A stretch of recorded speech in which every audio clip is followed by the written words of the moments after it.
Want to know how to install concealed hinges? Well, here's how. First, take your door and measure up from the bottom and the top by 75mm. Then use a square edge to extend those marks out. Now measure 22.5mm from the edge of the door and mark across the line to create an intersection. This intersection will act as a guide when locating our forstner bit. Grab a 35mm forstner bit and begin drilling the two holes.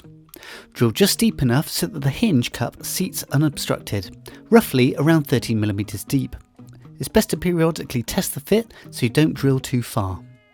Once done, take your door and transfer your two lines over to the carcass. Again, use a square edge and set your line back, and then measure and mark 37mm from the edge. Take a straight edge and square off the line. This will be our guide for the mounting plate. Line up the mounting plate and draw on the position of the two screws. Take a drill bit a size down from your screw size and drill out pilot holes to prevent the wood from splitting. Screw the mounting plate into position, being sure not to strip out the screws. Place your hinges into the door and use a square edge to square them up.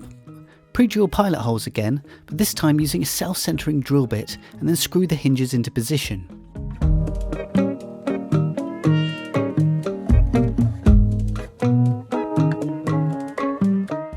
We can now hook the door on and tighten down the rear screw to hold it into position.